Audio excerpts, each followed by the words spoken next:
You may be frustrated sometimes with the pace of change. I'm frustrated too sometimes. But you know where I stand. You know what I believe. You know I tell the truth. And you know that I will fight for you and your families every single day as hard as I know how, as long as I've got the privilege to be your president.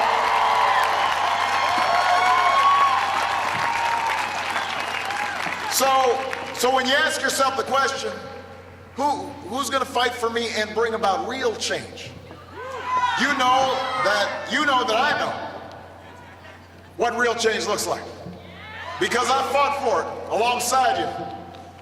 I've got the scars to prove it. I've got the gray hair to show for it.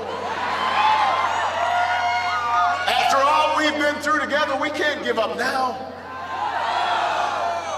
So let me tell you the change we need for the next 4 years. Change is a country where every American has a shot at a good education. You know, government can't do it alone. Parents have to parent. Students, you have to study. But don't tell me hiring more quality teachers won't help this economy grow. Don't tell me that students who can't afford college should just borrow money from their parents. That wasn't an option for me, or Bill Clinton, or Michelle, or a whole bunch of you. That's why I want to cut the growth of tuition in half over the next 10 years. That's why I want to recruit 100,000 new math and science teachers so our country doesn't fall behind. I want to train 2 million Americans in our community colleges with the skills that businesses are hiring for right now. That's what changes. That's what we're fighting for in this election. That's how we'll grow our economy.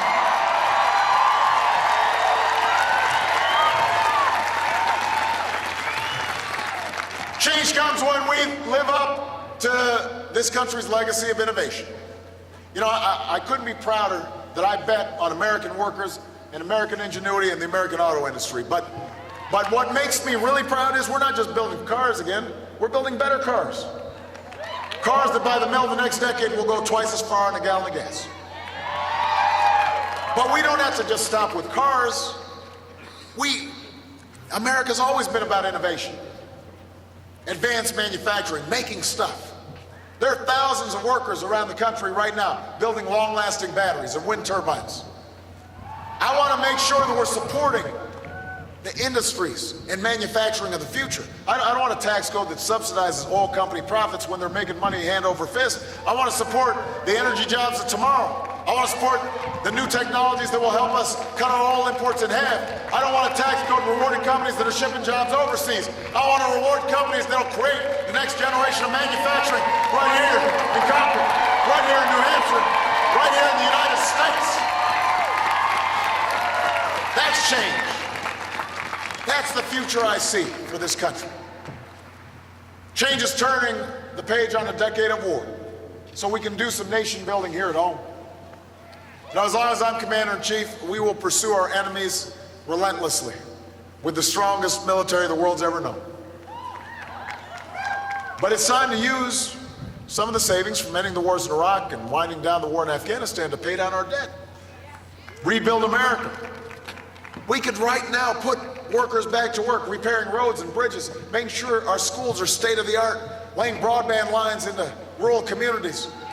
And we can hire our veterans when they come home, because if you fought for freedom, if you fought for this country, you shouldn't have to fight for a job or a roof over your heads when you come home.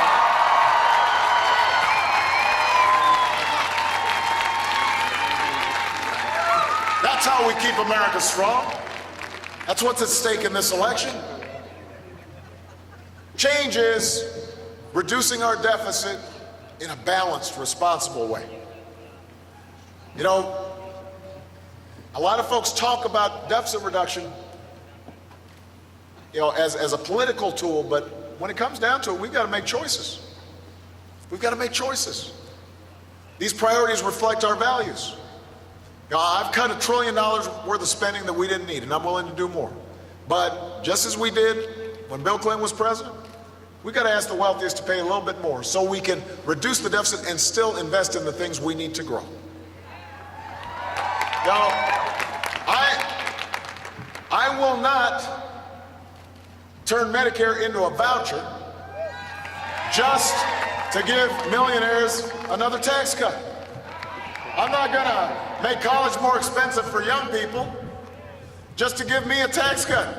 I don't need it. I don't want it. Because I believe America will be stronger if we're helping the next generation succeed. So New Hampshire, that's what changes. We know what the future requires, and we know it won't be easy. You know, back in 2008, I spent a lot of time here in New Hampshire. I know you guys, you saw a lot of me. And back then we talked about change we can believe in, but I said to people, I'm not just talking about changing parties or changing presidents. I'm talking about changing how our politics works.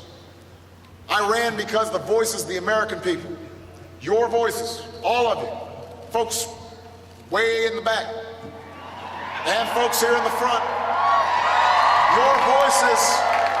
your voices had been shut out of our democracy for way too long by lobbyists and special interests and politicians who are willing to say anything and do anything just to keep things the way they are. The protectors of the status quo. And for the last 4 years, those protectors of the status quo, they have fought us fiercely every step of the way. They spent millions to try to stop us from reforming the healthcare system. Spent millions trying to stop us from reforming Wall Street. They engineered a strategy of gridlock in Congress, refusing to compromise on ideas that traditionally both Democrats and Republicans had supported. And what they're counting on now is that you're going to be so worn down by the squabbling and the dysfunction and the arguing and the bickering that you're just going to give up, walk away, and leave things the way they are. Leave folks who have the power right where they are. In other words, their bet's on cynicism. But New Hampshire, my bet's on you. My bet's on you. And by the way, when I talk about fighting for what we care about, this isn't a partisan fight. When the other party has been willing to work with me to help middle-class families, I am right there with them. I love that. When we cut taxes for middle-class families and small businesses, we got Republican help. When we came together to repeal Don't Ask, Don't Tell, we had some courageous Republican senators who supported it. As long as I'm president, I will work with anybody of any party to move this country forward. And if you want to break the gridlock in Congress, you'll vote for leaders who feel the same way, whether they're Democrats or Republicans or independents, folks like John Lynch, folks like Gene Shaheed. You'll vote for candidates like Annie Custer, Carol Shea Porter. You'll make Maggie Hassan the next governor of New Hampshire. Because they're focused on you, not on politics in the next election. And your governor sets a great example of that. But you've also got to have principles. You got to have something you stand for.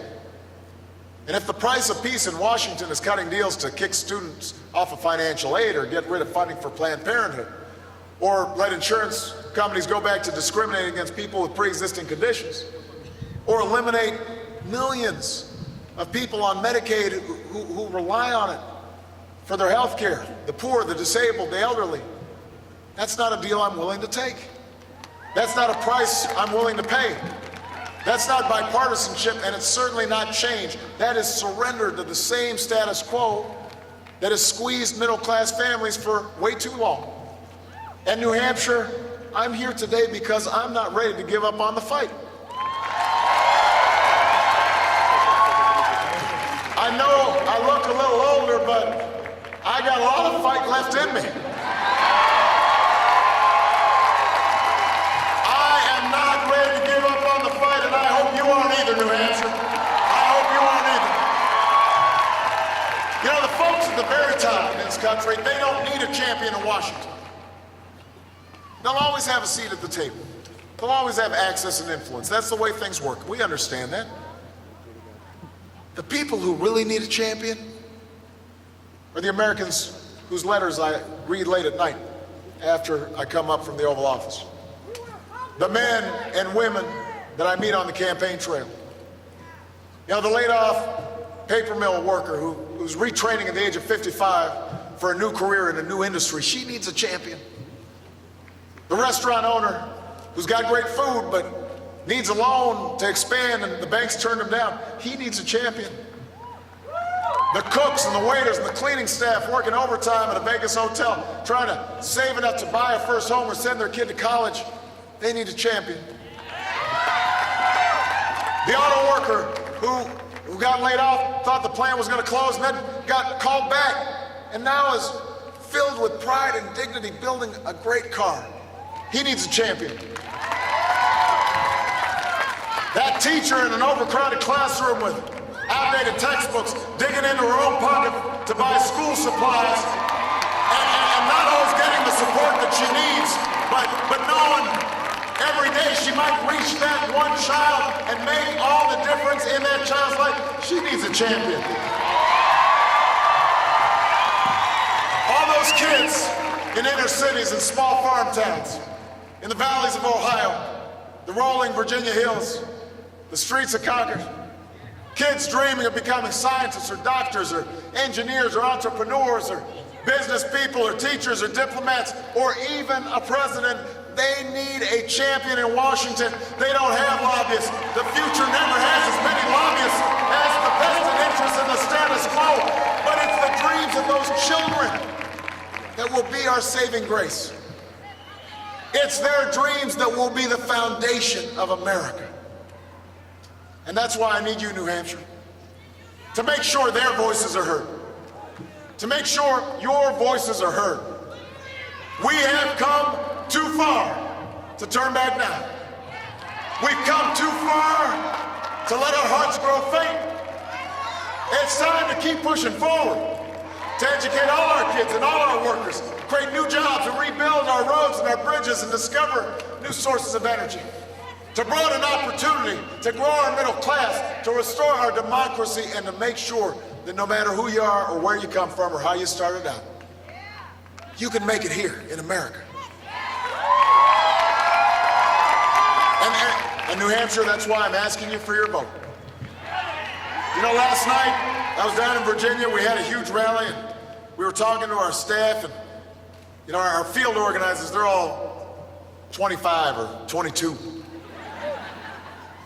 And we were talking to them, and I said, well, how are things looking? And you know, they seemed pretty confident. And I looked at David Plouffe, some of you know, he's my big campaign poobah, smart guy. But Plouffe and I looked at each other and we said, you know what? We're no longer relevant now.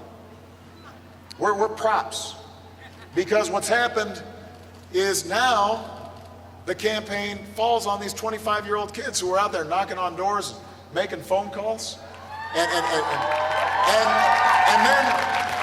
then we realized, you know, pretty soon after they do their jobs, then they're not relevant either because it's now up to you. That's how our democracy works, right? That ultimately it's up to you. You have the power. You will be shaping the decisions for this country for decades to come right now, in the next 2 days. And if you're willing to work with me, if you're willing to stand with me, if you're willing to knock on some doors with me, if you're willing to make some phone calls with me, if you're willing to turn out for me, we'll win New Hampshire. We'll win this election. We'll finish what we started. We'll renew those bonds that do not break and reaffirm the spirit that makes the United States of America the greatest nation on earth. Let's go get it, New Hampshire. Thank you.